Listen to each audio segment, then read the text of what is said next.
तो हमने विलियन का जो पार्ट था, विलियन, इसमें हम पहला विलियन ले रहे हैं, ठोस का द्रव में विलियन, ठोस का द्रव में विलियन। तो ठोस का द्रव में विलियन का तात्पर्य क्या है? यहां विलय क्या होगा? विलय ठोस होगा और विलायक क्या होगा? द्रव होगा। ये द्रव होता है। तो सबसे पहले हम विलेयता की परिभाषा पढ़ते हैं। विलेयता, तो विलेयता की परिभाषा क्या थी? निश्चित ताप पर विलय की निश्चित मात्रा, निश्चित ताप पर विलय की निश्चित मात्रा जो विलायक की 100 ग्राम मात्रा में उपस्थित होती है। निश्चित ताप पर विलय की निश्चित मात्रा जो विलायक की 100 ग्राम मात्रा में उपस्थित होती है, उसको हम विलेयता कहते हैं। इसके बाद क्या है? विलेयता को प्रभावित करने वाले कारक होते हैं। तो इसमें 3 कारकों का अध्ययन करते हैं। 3 कारक। पहला हमने पढ़ा दाब। दाब, तो ठोस की द्रव में विलेयता पर दाब का कोई प्रभाव नहीं होता है। ठोस की द्रव में विलेयता पर दाब का कोई प्रभाव नहीं होता है। ठोस में द्रव की विलेयता पर दाब का कोई प्रभाव नहीं होता है। क्यों नहीं होता? क्योंकि ठोस में कण एक दूसरे के निकट होते हैं, पास पास में होते हैं, इसलिए उनकी विलेयता पर दाब का कोई प्रभाव नहीं होता। दूसरा हम पढ़ते हैं ताप।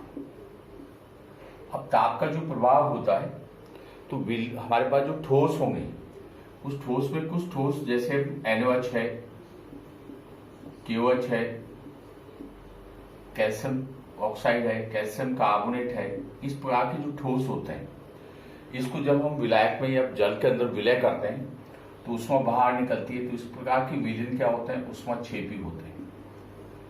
इस प्रकार के विलयन ऊष्माक्षेपी होते हैं। दूसरा होता है जैसे एसिटिक अम्ल है, ऑक्जेलिक अम्ल है, इस प्रकार के पदार्थों को जब हम विलय करते हैं तो ऊष्मा का अवशोषण होता है, उसको ऊष्मा शोषी कहते हैं। उसको हम ऊष्मा शोषी कहते हैं। कुछ ऐसे ठोस होते हैं जिसको हम जलयोजित ठोस कह सकते हैं। जलयोजित, जैसे sodium sulphate 10H2, copper sulphate 5H2, इस प्रकार के ठोस होते हैं। तो जब हम विलय, तो ठोस हो गया प्लस विलायक, इन दोनों के जोड़ने से विलियन बनता है। क्या बनता है? विलियन। तो दोनों में साम्यावस्था होती है। दोनों में क्या होती है? साम्यावस्था होती है। ऐसी स्थिति पर ला-साथेली का नियम, जो हमने 11वीं क्लास में पढ़ा था, ला-साथेली नियम जो हमने 11th क्लास में पढ़ा था, उसके अनुसार क्या है?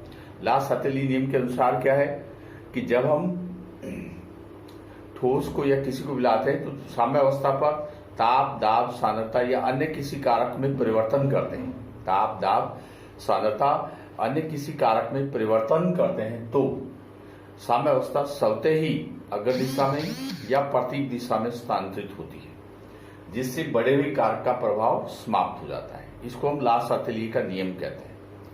तो यहां पर क्या है? जब हम ठोस को द्रव विलायक में विलय करते हैं तो विलियन बनता है। ऐसी स्थिति में जब हम ला-साथेली ताप का प्रभाव की अध्ययन करते हैं तो ऊष्माक्षेपी विलयन में क्या होगा? ताप बढ़ाने पर विलेयता कम होगी, क्योंकि बढ़े हुए ताप के प्रभाव को कम करने के लिए ठोस वापस अपने मूल अवस्था में आएगा। इस वजह से ताप बढ़ाने पर ऊष्माक्षेपी विलयन की विलेयता क्या होती है? कम होती है। ऊष्माशोषी विलयन, जिसमें ताप बढ़ाने पर विलेयता बढ़ेगी, क्योंकि बढ़े हुए ताप के प्रभाव को कम करने के लिए अधिक ठोस अधिक विलय होगा। ठोस की अधिक मात्रा अधिक विलय होगी, जिसकी वजह से बढ़े हुए ताप का प्रभाव सरलता से कम हो जाए। तो कहने का अर्थ है ऊष्माक्षेपी विलयन में ताप का प्रभाव बढ़ाने पर ठोस की विलेयता क्या होती है? कम होगी, क्योंकि बढ़े हुए ताप के प्रभाव को कम करने के लिए ठोस अविलय अवस्था में आएगा, जिससे उसका प्रभाव कम हो जाए।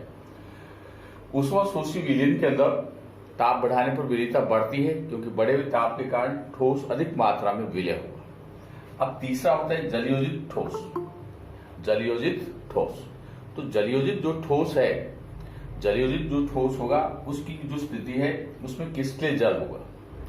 तो ऐसे जो ठोस होते हैं इनकी विलेयता ताप बढ़ाने पर एक निश्चित ताप तक बढ़ेगी। जैसे ये सोडियम सल्फेट है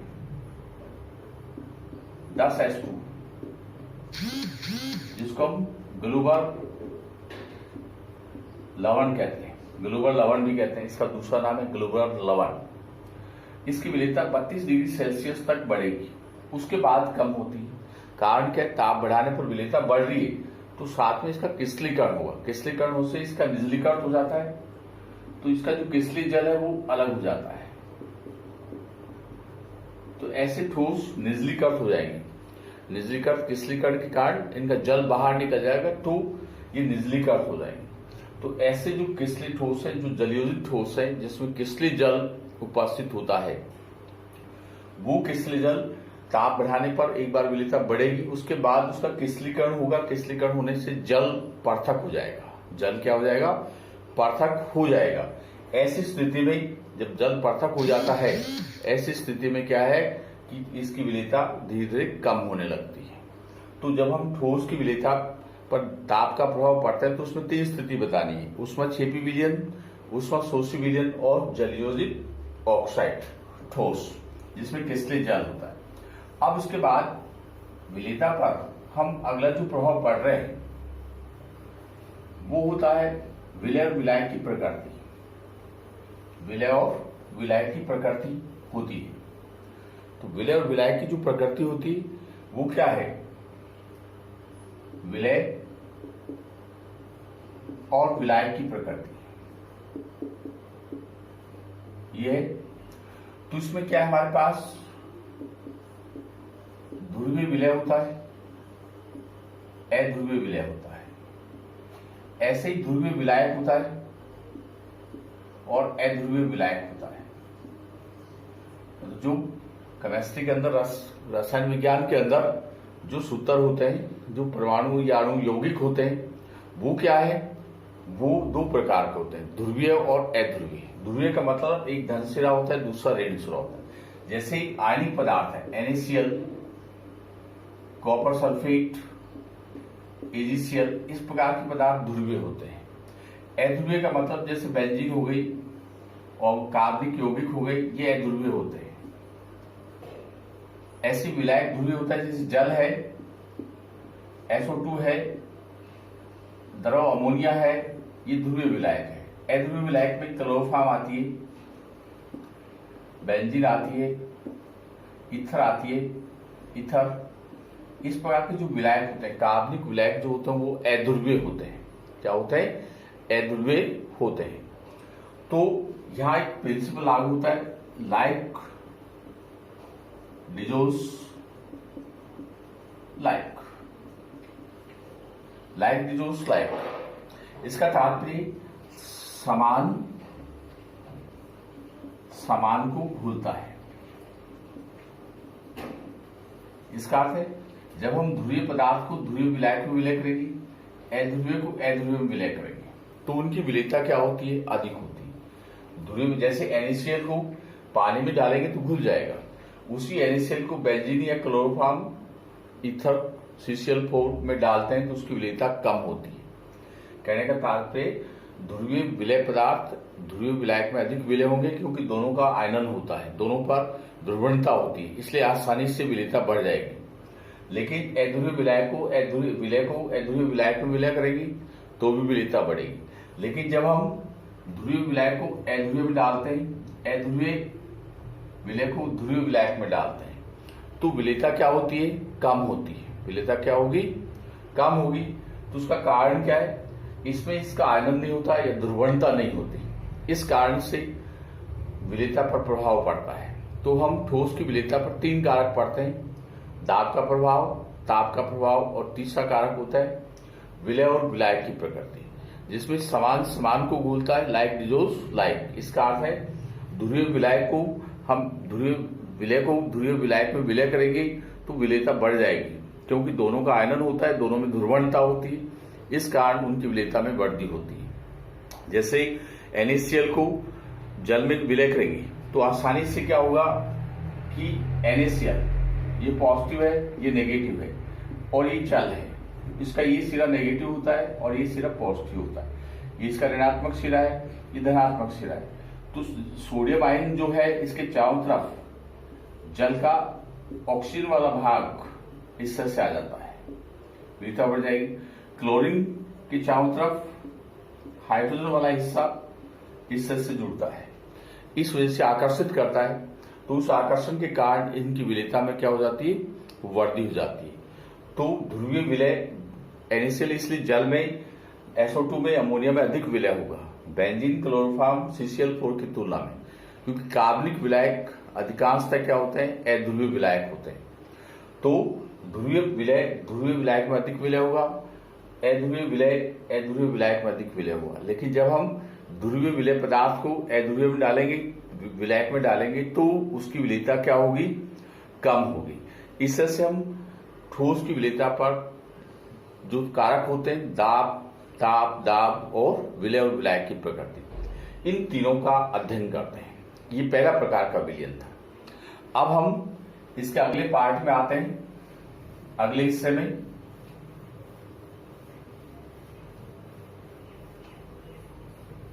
इसका अगला हिस्सा है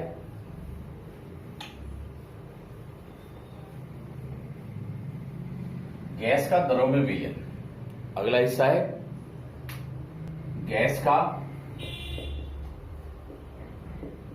दरों में विलयन। दूसरा विलयन है दरों में विलयन, गैस का दरों में विलयन, ये इसका दूसरा विलयन।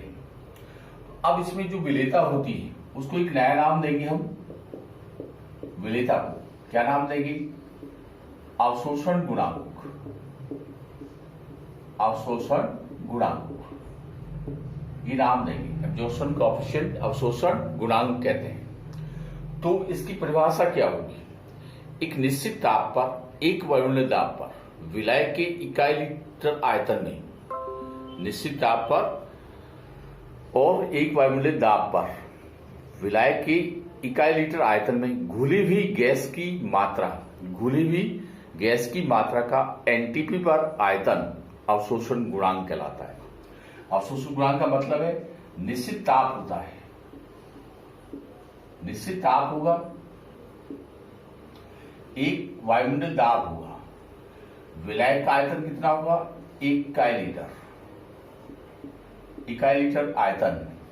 तो एक निश्चित ताप पर, एक वायुमंडलीय दाब पर विलाय के इकाई लीटर आयतन में घुली हुई गैस की मात्रा का आयतन एनटीपी पर, एनटीपी का अर्थ होता है मानक ताप और दाब, एनटीपी पर अवशोषण गुणांक कहलाता है।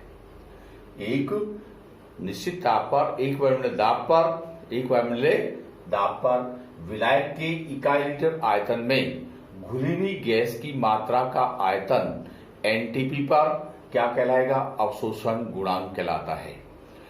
तो अवशोषण गुणांक कहलाता है। तो गैस की विलेयता को हम विलेयता नहीं पढ़ेंगे, उसको हम अवशोषण गुणांक के रूप में पढ़ेंगे। तो अवशोषण गुणांक की परिभाषा देनी होती है, तो उसकी परिभाषा होती है निश्चित ताप पर, एक वायुमंडलीय दाब पर विलाय के इकाई लीटर आयतन में घुली हुई गैस की मात्रा का आयतन एनटीपी पर अवशोषण गुणांक कहलाता है। ये अवशोषण गुणांक की परिभाषा होती है। अब क्या है, गैस की जो विलेयता होती है उसको प्रभावित करने वाले कारक होते हैं, तो यह पहला कारक होता है गैसों की प्रकृति।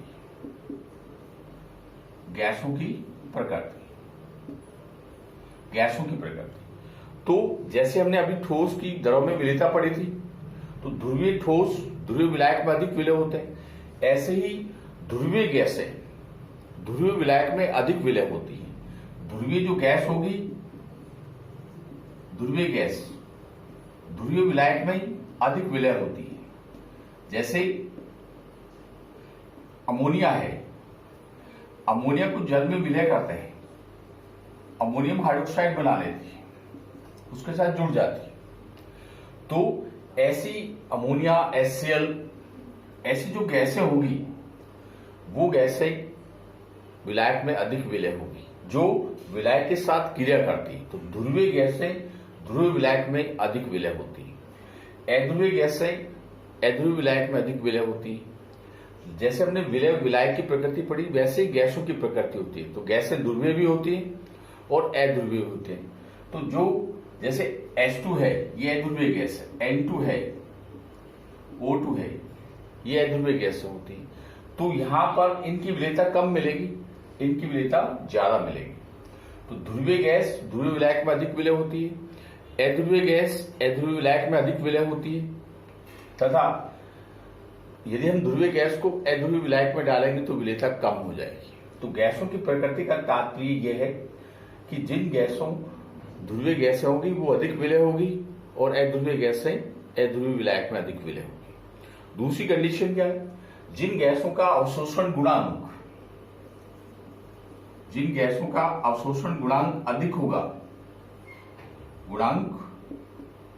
अवशोषण गुणांक जिन गैसों का अवशोषण गुणांक अधिक होता है वो ज्यादा विलय होती है। जिन गैसों का अवशोषण गुणांक अधिक होता है वो गैसें अधिक विलय होती हैं, अधिक विलय होगी। कारण कि जैसे अमोनिया है HCl है, SO2 है, मैथेन है, एस्टिलीन है, O2 है, N2 है। ये अवशोषण गुणांक का क्रम है। तो यहां पर इन गैसों का अवशोषण गुणांक अधिक है तो ये गैसें अधिक विलय होगी। ऑक्सीजन नाइट्रोजन हाइड्रोजन का अवशोषण गुणांक का मान कम होता है तो वो कम विलय होगी। वो क्या होगी, कम विलय होती है।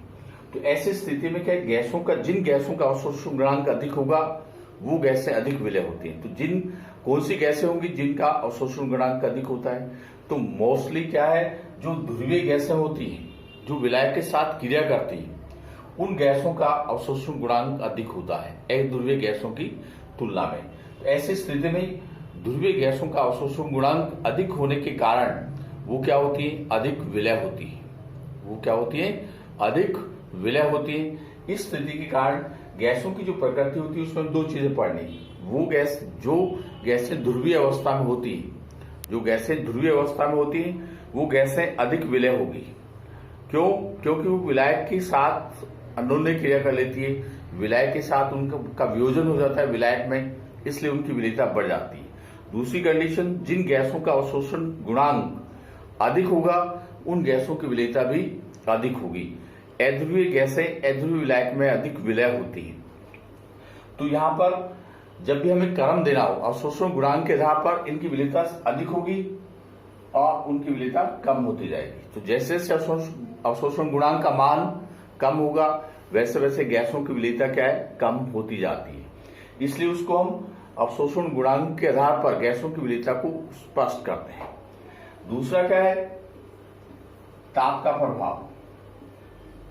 ताप का प्रभाव, तो जो गैसें होती हैं तो गैसों की विलेयता ताप बढ़ाने पर कम होती है। कारण जैसे जैसे हम ताप बढ़ाएंगे गैसों की विलेयता कम होगी। क्यों होगी? क्योंकि गैसों का ताप बढ़ाने पर गैसों के अणुओं की गतिज ऊर्जा बढ़ती है। लासाते का नियम भी लागू होता है। तो गैसों के अणुओं की गतिज ऊर्जा बढ़ेगी तो अधिक संख्या में गैसों के अणु विलयन की सतह को छोड़ देते हैं। जैसे अपन नल का पानी आता है वो पीते हैं तो उसका स्वाद अलग होता है, उसका टेस्ट अलग होता है। अब उसी पानी को हम उबालते हैं अच्छी तरह से, उबालने के बाद उसको ठंडा करते हैं, फिर उसको पीते हैं तो उसका स्वाद अलग आएगा। कारण जो हम नल के पानी को हम प्रयोग में लेते हैं उसमें गैसें घुली होती हैं। जैसे हम उसको अच्छी तरह से उबाल देंगे तो उसमें घुली हुई गैसें जल से बाहर निकल जाती हैं तो उसका स्वाद बदल जाता है। जैसे फिल्टर वाटर आता है उसका स्वाद अलग होता है। ऐसी स्थिति में क्या होता है कि जो गैसों की विलेयता ताप बढ़ाने पर कम होती है, क्योंकि गैसों के अणुओं की गतिज ऊर्जा बढ़ेगी तो विलयन की सतह को छोड़कर बाहर चले जाते हैं। इसलिए ताप बढ़ाने पर गैसों की विलेयता सदैव कम होती है, क्योंकि ताप बढ़ाने से गैस के अणुओं की गतिज ऊर्जा में वृद्धि हो जाती है। गैस के अणुओं की गतिज ऊर्जा में वृद्धि हो जाती है। ऐसी स्थिति में गैसों की विलेयता ताप बढ़ाने पर कम होती है। अब इसके बाद इसका जो अगला फैक्टर है वो है दाब का प्रभाव। वो क्या है? दाब का प्रभाव। अब दाब का जो प्रभाव है उसको हम पढ़ेंगे एक नियम की सहायता से। दाब के प्रभाव को हम पढ़ रहे हैं, एक नियम की सहायता से पढ़ रहे हैं दाब के प्रभाव को। नियम दाब का प्रभाव। तो दाब का प्रभाव जो होगा उसमें हम हेनरी नियम पढ़ेंगे। हेनरी नियम, दाब का जो प्रभाव होता है उसमें हम हेनरी नियम पढ़े। तो गैसों की विलेयता पर दाब का अधिक प्रभाव संभव है, अधिक प्रभाव पड़ता है। तो उसकी कारण क्या है उसका अधिक प्रभाव पड़ने का? उसमें हम हेनरी नियम पढ़ते हैं। तो हेनरी नियम के दो स्टेटमेंट है। पहला स्टेटमेंट क्या है? निश्चित ताप पर विलायक के इकाई लीटर आयतन में घुली हुई गैस की मात्रा, निश्चित ताप पर विलायक की इकाई लीटर आयतन में या विलायक के निश्चित आयतन में घुली हुई गैस की मात्रा गैस के द्वारा उत्पन्न दाब की समानुपाती होती है। इसका तात्पर्य क्या है? मान लो हमारे पास गैस की मात्रा है वो m ग्राम है और दाब जो है P है। तो इसके अनुसार m समानुपाती P होता है। तो m equal to KH P। ये हेनरी का क्या है? KH क्या है? हेनरी स्थिरांक है। KH के यहां पर हेनरी स्थिरांक होता है। तो उसकी स्टेटमेंट क्या होगा? निश्चित ताप पर विलायक के निश्चित आयतन में घुली हुई गैस की मात्रा साम्यावस्था पर गैस के द्वारा उत्पन्न दाब की समानुपाती होती है। पहला स्टेटमेंट ये कि निश्चित ताप पर विलायक के निश्चित आयतन में घुली हुई गैस की मात्रा साम्यावस्था पर गैस के द्वारा उत्पन्न दाब की समानुपाती होती है। यहां पर m ग्राम गैस की मात्रा है और P क्या है? गैस द्वारा उत्पन्न दाब है। m समानुपाती P होता है। तो m इक्वल टू KSP। अब यहां पर KS क्या है? यहां पर ये हेनरी स्थिरांक है, पहला स्टेटमेंट ये है। अब इसका दूसरा स्टेटमेंट आता है, हम गैस की मात्रा के स्थान पर मोल अंश लेते हैं। गैस की मात्रा के स्थान पर मोल अंश या मोल भिन्न लेते हैं। तो इसका स्टेटमेंट क्या होगा? निश्चित ताप पर विलायक के निश्चित आयतन में घुली हुई गैस की मोल अंश साम्य अवस्था पर गैस के द्वारा उत्पन्न दाब की समानुपाती होती है। अब मोल अंश क्या होगी? गैस की x हो गई, दाब P हो गया, तो P प्रोपोर्शनल टू x हो गया। तो P is equal to KH dash. ये हेनरी का नया स्थिरांक है। तो दो स्टेटमेंट हो गए। पहला स्टेटमेंट क्या है? निश्चित ताप पर विलायक की निश्चित आयतन में घुली हुई गैस की मात्रा साम्यावस्था पर गैस के द्वारा उत्पन्न दाब की समानुपाती होती है। इसका पहला स्टेटमेंट। दूसरा स्टेटमेंट क्या है? निश्चित ताप पर विलायक के निश्चित आयतन में घुली हुई गैस की मोलंश साम्यावस्था पर गैस के द्वारा उत्पन्न दाब की समानुपाती होती है। इसे से हम हेनरी नियम की दो गणितीय रूप देते हैं। जब भी हम ग्राफ बनाएंगे, जैसे इसकी प्रेशर ये होता है तो एक सीधी रेखा प्राप्त होती है इस तरह से, जो मूल बिंदु से गुजरती है या वहां मूल बिंदु से प्राप्त होगी। अब उसके बाद क्या आता है? जो हेनरी नियम हमने पढ़ा, तो हेनरी नियम में ये सिद्ध करना है कि घुली हुई गैस की जो मात्रा का जो आयतन है वो गैस के दाब पर निर्भर नहीं करता। मतलब गैस की मात्रा का आयतन दाब पर निर्भर नहीं करता है। इस बात को हमें प्रूव करना होता है। तो जब हम इसको इस प्रकार से लिखेंगे m/P इक्वल टू KH, तो गैस की मात्रा और उसके दाब का जो अनुपात होता है वो कांस्टेंट होता है, स्थिरांक होता है। गैस की मात्रा और उसका दाब क्या है? स्थिरांक होता है। तो यहां पर क्या है? हम आदर्श गैस समीकरण लेंगे। आदर्श गैस समीकरण, तो 11वीं क्लास में हमने आदर्श गैस समीकरण पढ़ी थी। पीवी इक्वल टू एनआरटी होता है। पीवी इक्वल टू क्या होता है? एनआरटी होता है। एन क्या है? मोलों की संख्या होती है। अब इसमें क्या है? V equal to NRT upon P, ये लिखते हैं। तो एन क्या है? मोलों की संख्या। तो यहां पर क्या हो जाएगा? एन बराबर गैस की मात्रा और उसका अनुभार। मोलों की संख्या का तात्पर्य गैस की मात्रा और उसका अनुभार। इस वैल्यू को इसमें पुट करते हैं, तो V बराबर M upon P R T upon M1। तो हेनरी नियम से क्या होता है? एम अपॉन पी कांस्टेंट है। गैस नियम से आर टी अपॉन M1 ये भी कांस्टेंट है, इसलिए V बराबर क्या आएगा? नियतांक आएगा। इससे हम इस बात की पुष्टि करते हैं कि गैस की घुली हुई मात्रा का आयतन उसके दाब पर निर्भर नहीं करता है। गैस की घुली हुई मात्रा का आयतन उसके दाब पर निर्भर नहीं करता है।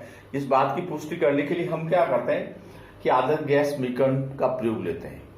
तो पीवी बराबर एनआरटी। एन क्या है? मोलों की संख्या। तो मोलों की संख्या निकालने के लिए गैस की मात्रा में उसके अनुभार का भाग देंगे। गैस की मात्रा में उसके अनुभार का भाग देंगे, तब हमारे पास मोलों की संख्या आती है। तो V बराबर एनआरटी अपॉन पी लिख दिया हमने। अब इस वैल्यू को लिखते हैं V equal to M upon P into R T upon M1। तो हेनरी नियम से एम अपॉन पी क्या है? कांस्टेंट है। हेनरी नियम से एन अपॉन पी क्या है? नियतांक है। गैस नियमों से आर गैस नियतांक होता है, टी परमताप है वो भी निश्चित है, एम अनुभार होता है, M1 गैस का अनुभार होता है वो भी एक नियतांक होता है। इस तरह से हम क्या करते हैं? इसको व्यक्त करते हैं। तो ये चीजें क्या सिद्ध करती हैं कि घुली हुई गैस की मात्रा का आयतन उसके दाब पर निर्भर नहीं करता। तो इसमें क्या हो गया? हेनरी नियम लिखिए।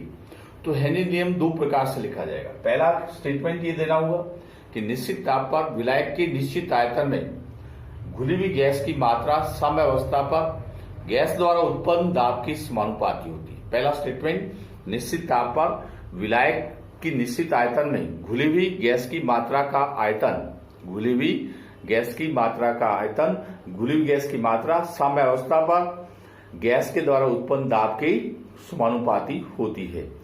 ये पहला स्टेटमेंट। दूसरा स्टेटमेंट क्या होगा? निश्चित ताप पर विलायक की निश्चित आयतन में, विलायक के निश्चित आयतन में घुली हुई गैस की मोलंश साम्यावस्था पर गैस के द्वारा उत्पन्न दाब की समानुपाती होती है। ये दो स्टेटमेंट होगा। उसके बाद इसका हम गणितीय रूप देते हैं। तो गणितीय रूप क्या होगा? M equal to KSP। KS क्या? हेनरी नियतांक है। उसके बाद मोलन से लिखेंगे तब ये आएगा P इक्वल टू KHP। तो दोनों स्थिति में हम इसमें न्यूमेरिकल्स निकालना हो तो हम आसानी से निकाल सकते हैं कि मोलन्स का अर्थ क्या हो गया? N1 upon N1 plus N2, ये मोलन्स होती है। तो जब भी हम इसको निकालते हैं तो क्या सूत्र हो जाता है? इसका फार्मूला ये हो जाता है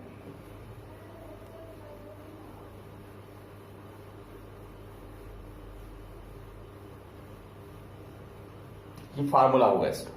कैसे? M equal to KHP, P equal to KHX। तो हमें जब भी हेनरी नियतांक निकालना हो तो P अपॉन X। X क्या हो गया? मोलों का अनुपात N1 प्लस N2।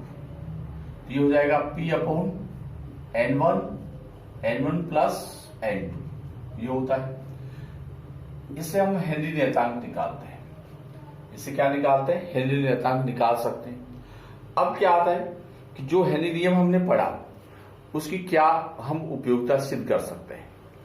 तो क्या है कि जो कोल्ड ड्रिंक की बोतलें होती हैं, सोडा वाटर, जो कोल्ड ड्रिंक्स हम पीते हैं, थम्स अप, लिम्का, जो भी है, उसमें CO2 गैस उपस्थित होती है। तो उन सोडा वाटर की बोतलों में CO2 की विलेयता बढ़ाने के लिए बोतलों को उच्च दाब पर ठंडा किया जाता है। बोतलों को उच्च दाब पर ठंडा किया जाता है, जिससे क्या है कि उसके अंदर ठोसों की CO2 की विलेयता में आसानी से वृद्धि हो जाए।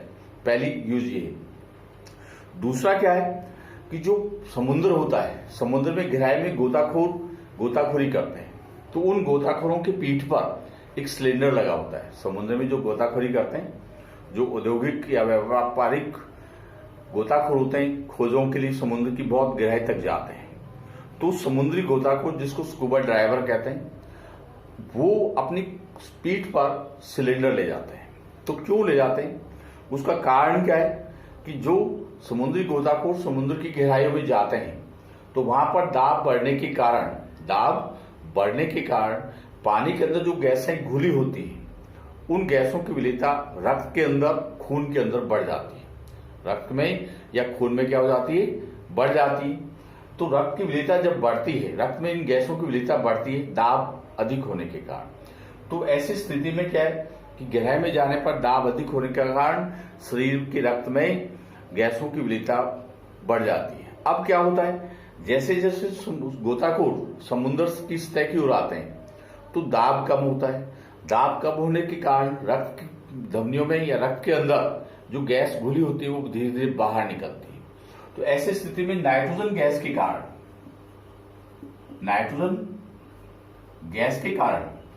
गैस के कारण क्या है कि रक्त धमनियों में बुलबुले उत्पन्न हो जाते हैं, बुलबुले या गांठ उत्पन्न हो जाती है, जिसको हम बैंड कहते हैं, बैंड्स कहते हैं।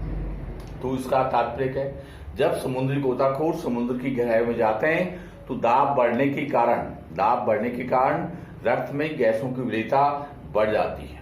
जब रक्त में गैसों की विलेयता बढ़ती है, तो दाब अधिक होता है। लेकिन जैसे ही समुद्री गोताखोर ऊपर की तरफ आते हैं, तो दाब कम होने लगता है, तो रक्त में घुली हुई गैसें बाहर निकलती है। ऐसी स्थिति में रक्त धमनियों में नाइट्रोजन गैस के कारण बुलबुले उत्पन्न होते हैं, जिससे भयंकर शारीरिक कष्ट होता है, पीड़ा होती है, दर्द भयंकर होता है। इस स्थिति में नाइट्रोजन गैस के द्वारा जो बुलबुले या बबल्स बनते हैं, उसको हम एक नया नाम देते हैं बैंड्स। अब इस बैंड्स का समाधान करने के लिए जो समुद्री गोताखोर है, स्कूबा ड्राइवर है, वो अपने गैस सिलेंडर में हीलियम, नाइट्रोजन और ऑक्सीजन इसका मिश्रण लेते हैं।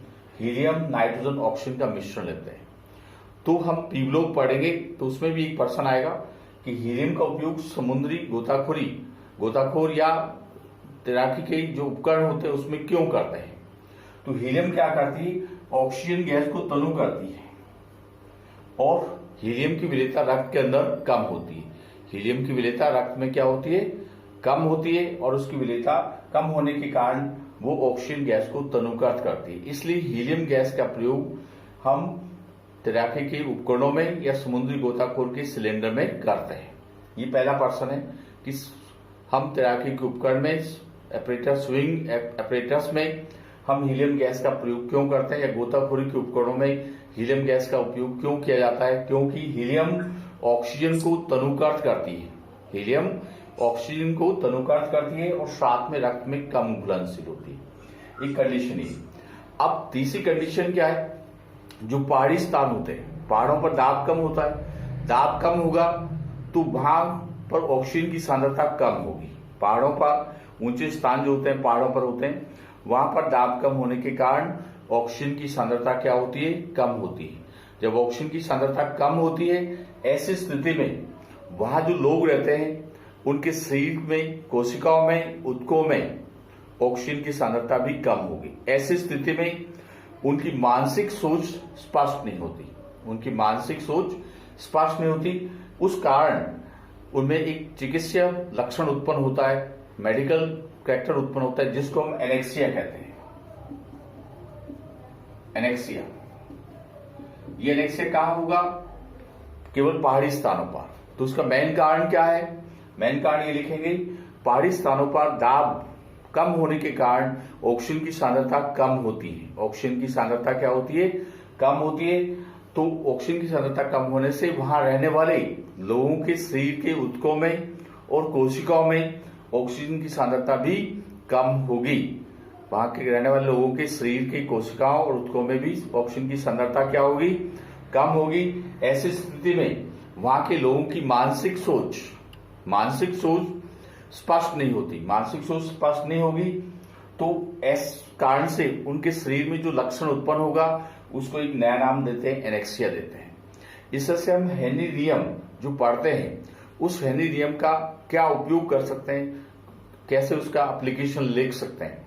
तो उसमें 3 एप्लीकेशन हो गई। पहली, सोडा वाटर की बोतलों में CO2 की विलेयता बढ़ाने के लिए हम बोतलों को उच्च दाब पर ठंडा करते हैं। दूसरी कंडीशन, समुद्री गोताखोर या गोताखोर के जो उपकरण है उसमें हम गहराई में जाते हैं तो दाब बढ़ने के कारण रक्त के अंदर गैसों की विलेयता बढ़ती है। जब हम ऊपर सतह की तरफ आते हैं तो दाब कम होने से रक्त में घुली हुई गैसें बाहर निकलने लगती है। जब बाहर निकलने लगती है तो नाइट्रोजन गैस के कारण रक्त शिराओं में, रक्त धमनियों में बुलबुले उत्पन्न होते हैं, जिससे भयंकर शारीरिक पीड़ा होती है, भयंकर दर्द होता है, उससे मृत्यु भी हो सकती है। ऐसी स्थिति में उस बुलबुलों के कारण जो स्थिति पैदा होती है उसको बैंड्स कहते हैं। तो गोताखोरी के उपकरण में इस समस्या का समाधान करने के लिए हम सिलेंडर के अंदर हीलियम, नाइट्रोजन, ऑक्सीजन गैस का मिश्रण प्रयोग में लेते हैं। हीलियम, नाइट्रोजन, ऑक्सीजन गैस का मिश्रण प्रयोग में लेते हैं। ऐसी स्थिति में हीलियम क्या करती है, हीलियम गैस का प्रयोग गोताखोरी के उपकरण में क्यों करते हैं, क्योंकि हीलियम गैस ऑक्सीजन को तनुकृत करती है और रक्त में कम घुलनशील होती है। हीलियम गैस ऑक्सीजन को तनुकृत करती है, तनुकृत का मतलब डायल्यूट करती है, जिससे रक्त में उसकी विलेयता बढ़ जाएगी और हीलियम स्वयं रक्त में कम घुलनशील होती है। इस कारण से हम हीलियम गैस का प्रयोग गोताखोरी के उपकरणों में करते हैं। तीसरी कंडीशन, पहाड़ी स्थानों पर ऑक्सीजन की सांद्रता, पहाड़ी स्थानों पर दाब कम होने के कारण ऑक्सीजन की सांद्रता कम होती है, तो वहां पर रहने वाले लोगों के कोशिकाओं में, ऊतकों में भी ऑक्सीजन की सांद्रता कम होगी। ऐसी स्थिति में उनके में मानसिक सोच, मतलब सोचने और समझने की जो शक्ति है वो स्पष्ट नहीं होगी। तो इस प्रकार से जो जैविक प्रक्रिया के कारण जो लक्षण उत्पन्न होता है उसको हम एनेक्सिया कहते हैं। अब उसके बाद आता है हेनरी नियम की सीमाएं। ऐसी कौन सी सीमाएं हैं जहां पर हम हेनरी नियम को लागू नहीं कर सकते। तो सबसे पहली सीमा ये कि दाब बहुत अधिक नहीं होना चाहिए। उच्च दाब पर हेनरी नियम दाब अधिक नहीं होना चाहिए। दूसरी, ताप न्यूनतम नहीं होना चाहिए, ताप भी कम नहीं होना चाहिए। तीसरी, विलय, जो गैसें हैं वो विलय के साथ अन्योन्य क्रिया नहीं करनी चाहिए। जैसे अमोनिया को जल में घोलेंगे, HCl को जल में घोलेंगे तो वो जल के साथ क्रिया करती है।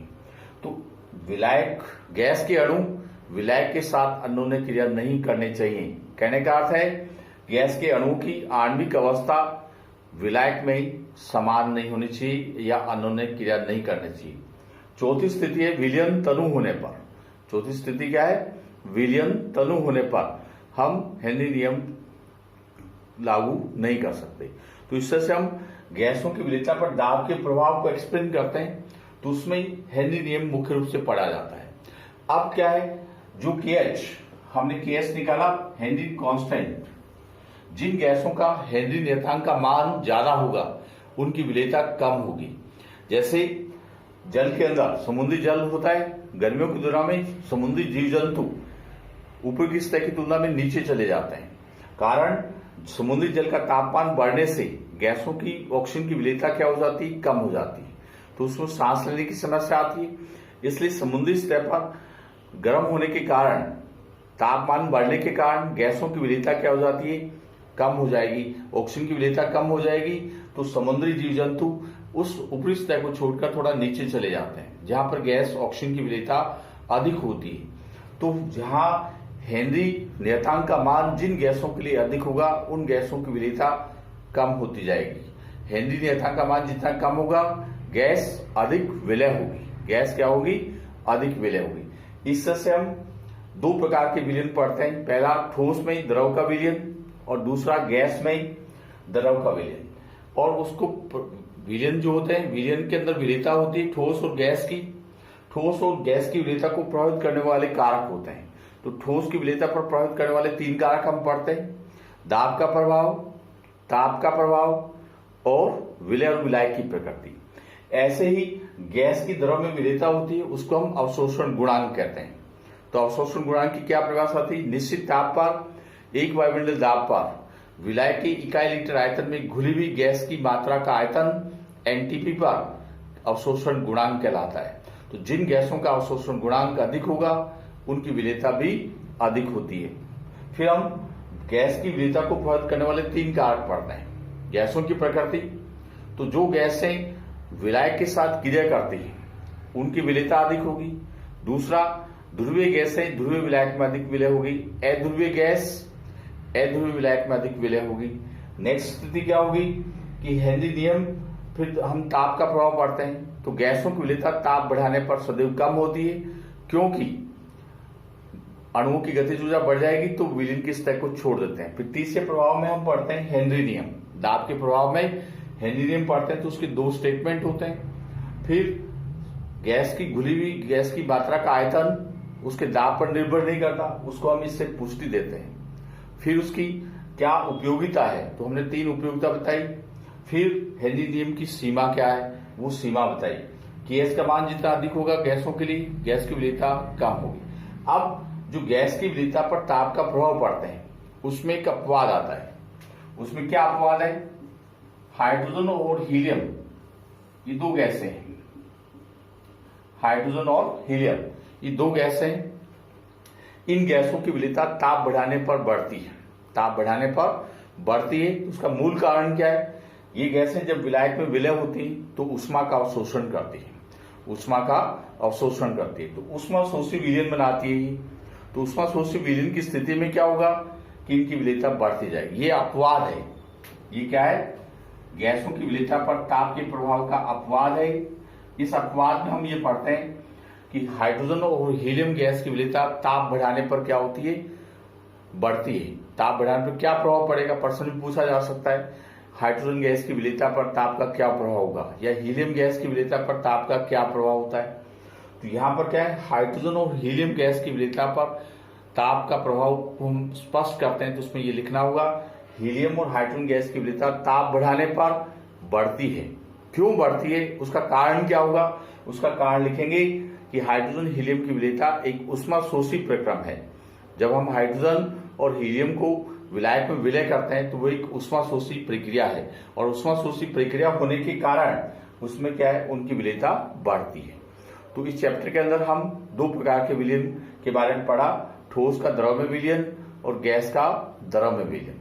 इससे इस पाठ का जो दूसरा हिस्सा है कि ठोस का द्रव में विलयन, गैस का द्रव में विलयन, उसको हम एक्सप्लेन करते हैं। विलेयता को प्रभावित करने वाले कारक कौन से हैं, हेनरी नियम क्या है, हेनरी नियम की क्या उपयोगिता है, हेनरी नियम की क्या सीमाएं थी। तो हेनरी नियम की जो सीमा थी वो 4 थी। पहली, दाब अधिक नहीं होना चाहिए उस दाब पर। दूसरी, विलयन तनु होना चाहिए। तीसरी, गैस के अणु विलायक के साथ अन्योन्य क्रिया नहीं करने चाहिए। यदि विलायक के साथ अन्योन्य क्रिया करेंगे तो उसमें हेनरी नियम लागू नहीं होगा। जैसे ही अमोनिया को जल में विलय करते हैं तो हेनरी नियम लागू नहीं होता, लेकिन जब हम अमोनिया को बेंजीन में विलय करते हैं तो हेनरी नियम लागू होता है। तो उसका कारण क्या है? उसका कारण यह है कि बेंजीन के अंदर अमोनिया कम घुलनशील होती है, इसलिए तो जो गैसें विलायक के साथ अन्योन्य क्रिया करेगी वहां हेनरी नियम लागू नहीं होता। कहने का अर्थ है गैस के अणु विलायक के अंदर आणविक स्थिति में रहने चाहिए, अर्थात अन्योन्य क्रिया नहीं करनी चाहिए, ताप न्यूनतम होना चाहिए। इस तरह से हम क्या करते हैं, गैसों की विलेयता पर दाब के प्रभाव को हेनरी नियम से स्पष्ट करते हैं। तो ये इसका दूसरा हिस्सा था जो हमने इस पाठ के अंदर पढ़ा है। अब हम अगले हिस्से में आएंगे